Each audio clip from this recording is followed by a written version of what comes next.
दोस्तों, हमारे जीवन की कुछ ऐसी गलतियाँ जो हम दैनिक बेसिस पे कर रहे होते हैं, हमें नहीं पता होता है, ये हमारे पंचम भाव को यानी हमारे ज्ञान को, हमारे लाभ को, हमारे भाग्य भाव को रोक देते हैं।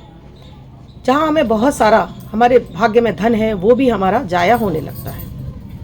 ऐसी क्या गलतियाँ हम डेली बेसिस पे कर रहे होते हैं जिसकी वजह से हमें डेली कुछ ना कुछ अपने रिश्तों में, चाहे वो धन भाव हो, चाहे हमारे रिश्ते हों, कहीं ना कहीं हमें इसकी कमी महसूस होती रहती है।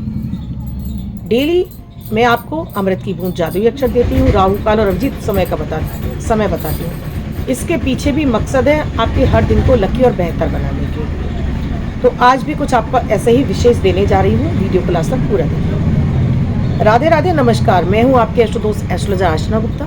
ज्योतिष के सरल उपाय में आप सभी का हार्दिक स्वागत करती हूँ। कैसे हैं आप सभी? आशा करती हूँ आप सभी स्वस्थ और प्रसन्न होंगे अपने पूरे परिवार के साथ।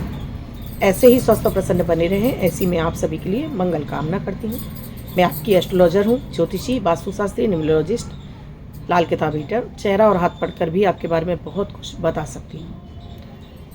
मेरा मकसद है दोस्तों, डेली जो भाग दौड़ भरी जिंदगी है, क्यों ना मात्र 1 मिनट का प्रयोग कर लिया जाए, जिससे कि हमारा पूरा दिन हमारे लिए लकी हो जाए, बेहतर हो जाए, मेंटल स्ट्रेस हमारा खत्म हो जाए, हमारी ऑरा क्लीन रहे, हमारी इम्यूनिटी बूस्ट रहे, रोग बीमारियां हमसे दूर रहे, मन हमारा शांत रहे, परिवार में सामंजस्य और प्यार बढ़ा रहे। इसके लिए मात्र 1 मिनट का प्रयोग है अमृत की बूंद और जादुई अक्षर। आपने अब तक शुरू नहीं किया है तो अब कीजिए। इनकी विशेषता ये है, इसमें न तो राशि देखने की आवश्यकता, न लग किसी भी देश, किसी भी भाषा, किसी भी धर्म का व्यक्ति करके इनसे शुभता प्राप्त कर सकता है। और मात्र 1 मिनट का प्रयोग, इसमें इससे ज़्यादा समय नहीं लगता है। जब भी आपका परिवार में झगड़े इत्यादि बहुत हो रहे हैं तो सभी को कराइए, देखिएगा कितनी जल्दी आपके परिवार में सामंजस्य और प्यार बढ़ने लगेगा। 9 फरवरी 2024, दिन शुक्रवार। आज मौनी अमावस्या भी है। मौनी अमावस्या का महत्व तो बहुत ज़्यादा है। तो आज का राहु काल है 11:15 से 12:35 तक। इस समय आपको कोई भी शुभ नया कार्यक्रम नहीं करना चाहिए। अभिजीत मुहूर्त का समय है 12:13 से 12:57 तक। इस समय आप कोई भी शुभ नया कार्यक्रम कर सकती हैं। आज की अमृत की बूंद में आपको 1 मिनट मौन बैठना है और उस समय अपनी मन की कामना बोलनी है, जो भी आप ईश्वर से चाहते हैं। जो इच्छा आपकी इस समय, इस घड़ी, इस क्षण पूरी हो, इस हफ्ते पूरी हो, इस महीने पूरी हो, वो कामना बोलेंगे। और साथ में ही आपको राम राम नाम की एक माला करनी है, राम राम 108 बार। उसके बाद आप उठ जाइए, देखिएगा वो मनोकामना आपकी शीघ्र पूरी हो जाएगी। आज का जादुई अक्षर है हनुमान जी वाला हा। इस हा शब्द को रेड कलर के पेन से अपने हाथ पर लिख लीजिए। रेड कलर के पेन से 24 घंटे तक लिखा रहने दीजिए। दूसरे दिन आप नहाएंगे, धुल जाएगा। नया शब्द देती हूँ, आप इसको फिर से लिख सकते हैं। आप इसको अपने हाथ पर नहीं लिखना चाहते हैं, छोटी सफ़ेद कागज़ की चिट लीजिए, रेड कलर के पेन से लिखिए, फोल्ड करके पर्स या पॉकेट में रखिए। 24 घंटे तक साथ रखिए। दूसरे दिन फाड़ कर किसी पेड़ की जड़ में छोड़ दीजिए। आप इसे नाली में ना बहाएं। दोस्तों, आज यहाँ बात कर रही हूँ मैं हमारी गलतियों की। ऐसी क्या गलतियाँ हैं जो हमारे धन भाव को, हमारे भाग्य को और हमारे जीवन में आने वाली अपॉर्चुनिटी को रोक देती हैं। जैसे अपने बारे में बहुत अधिक लोगों को बताना, अपने काम के बारे में, अपने धंधे के बारे में, मेरी तो ये अर्निंग है, मैं तो इतना कमाता हूँ, मैं ऐसा करता हूँ, मैं वैसा करता हूँ। यानी अपने मियाँ मिट्ठू बनना, अपनी खुद की तारीफें खुद से करना। एक तो सबसे पहले नज़र टोक लग जाती है, क्योंकि इससे हमारा केतु खराब होता है। केतु क्या है? हमारा झंडा, हमारा भाग्य, हमारी बुलंदी। चाहे वो आपका धन भाव हो, आपका कुछ भी हो, केतु आपका प्रबल होगा तो ये प्रचुर मात्रा में आपके पास आएगा। आपका जॉब कारोबार भी अच्छा चलेगा, लोगों के बीच में आपका नेम फेम बढ़ेगा। सूर्य भी आपका प्रबल होगा, जिसकी वजह से आप अब जब अपने बारे में बोलने लगते हैं, यहाँ से ही आपको नज़र टोक लगना शुरू होती है। और फिर आप कहते हैं कि मैंने तो ऐसा कुछ किया ही नहीं, मैं तो बहुत दान पुण्य करता हूँ, मैं तो बहुत कुछ करता हूँ, लेकिन मुझे उसका कोई फ़ायदा नहीं मिल रहा। इसके पीछे कारण है अपना खुद से अपने बारे में बहुत अधिक लोगों को बताना। बहुत बार हम बिना किसी इंटेंशन के भी झूठ बोल रहे होते हैं।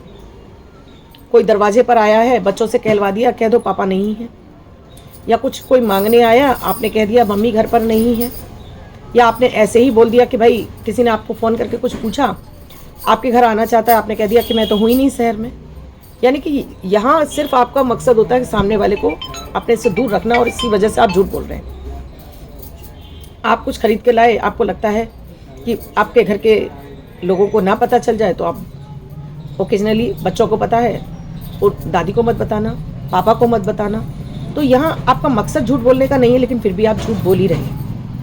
तो कहीं ना कहीं अपने भाग्य की चोरी हो रही है आपकी, यानी चतुर्थ भाव आपका पीड़ित हो रहा है। चतुर्थ भाव जो कि आपको सुखों का भंडार है हमारे, उसके पीड़ित हो जाने की वजह से भी हमारी लाइफ में वो सारे सुख नहीं आ पाते जो कि हम कल्पना करते हैं, जो कि हम चाह रहे होते हैं अपने लिए अधिक से अधिक।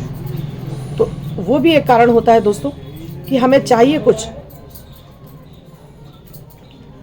हमें जो भी चाहिए वो कहीं ना कहीं हमारे चतुर्थ भाव को पीड़ित कर रहा होता है। तीसरा है अपने घर में जो हमारे कोवर्कर्स हैं, यानी हमारे घर में काम, हमारे जो अधीनस्थ हैं, हमारे घर में हमारी हेल्प भी कराते हैं, इन लोगों को जाने अनजाने हम डांट देते हैं। हो सकता है उसने काम बिगाड़ा हो, या हो सकता है कि हम ही अपने गुस्से में कुछ बोल जाएं। तो कहीं ना कहीं क्या होता है कि सामने वाला हमारे बारे में निगेटिव सोचने लगता है, कहीं ना कहीं उसका मन दुख जाता है। ये हो सकता है हम इंटेंशनली ना कर रहे हों, लेकिन फिर भी हो जाता है।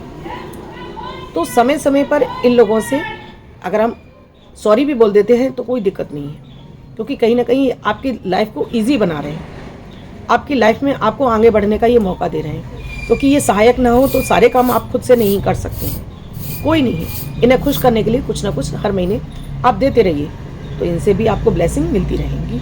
और इससे भी आपका जो मैं बोलूँगी आपका दसम भाव, आपका कर्म क्षेत्र खराब नहीं होगा। एक है अपने पैसे को हम यहाँ वहाँ अपने पर्स में ऐसे ही मरोड़ के अपने पैसों को रख दिया, नोटों को रख दिया। इसे हम करीने से नहीं रखते हैं पैसे को, जो कि स्वयं हमारा भाग्य है, धन है। जिस चीज़ की हम जितनी कदर करते हैं उतना ही वो हमारी लाइफ में फ्रूटफुल होकर मिलता है, हमें बड़ी मात्रा में, बड़ी अपॉर्चुनिटी के रूप में मिलता है। तो जब भी आप अपने पर्स में पैसा रख रहे हैं तो पैसे का अलग स्थान रखिए, रुपयों का अलग रखिए, सही तरीके से रखिए। पैसे को देते और लेते समय आप हमेशा ये सोचिए कि सामने वाले को जब हम दे रहे हैं तो उस समय वो शब्द बोलिए कि सामने वाले से वो रिटर्न होकर 10 गुना वापस होकर आए।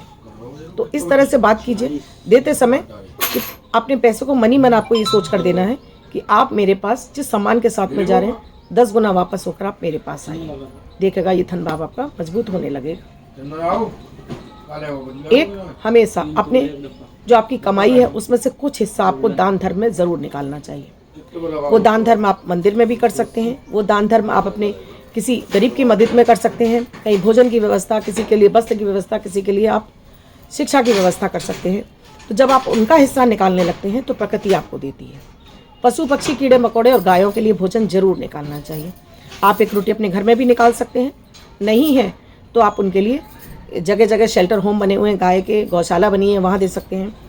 कुत्तों के लिए भोजन होता है, वो दे सकते हैं आप। विशेष रूप से मैं कहूँगी कि अपने घर में से खुद ही निकालिए एक रोटी। देखिएगा जब आप सृष्टि को देना शुरू करते हैं, सृष्टि आपको भर भर कर देती है। तो इनकी चीज़ों का आप पालन करते हैं तो धन हमेशा आपकी लाइफ में खिंच कर आता है, चल कर आता है। जितना अपने लिए आपने सोचा है उससे बढ़कर आपको मिलता है। तो इन चीज़ों को ज़रा अपना कर देखिएगा। अब जिनका बर्थडे है, मैरिज एनिवर्सरी है, उनका ये वर्ष शुभ हो, ऐसी आप सभी के लिए मंगल कामना करती हूँ। बच्चे, महिला, पुरुष जिनका बर्थडे है, वो पति पत्नी जिनकी मैरिज एनिवर्सरी है, किसी भी वर्ष में आपकी 9 तारीख बर्थडे या मैरिज एनिवर्सरी वो प्रे करेंगे। व्हाइट कलर के पेपर पर रेड कलर से 1 नंबर यानी 1 अंक लिखेंगे, फुल करके अपने पास रखेंगे। ये अंक आपको वर्ष भर सुखता प्रदान करेगा। अन्य कोई व्यक्ति 24 घंटे तक इसको लिखकर अपने पास रख सकता है। दोस्तों, आज मैं महाकाल की नगरी उज्जैन से ये वीडियो आपको अपलोड कर रही हूँ।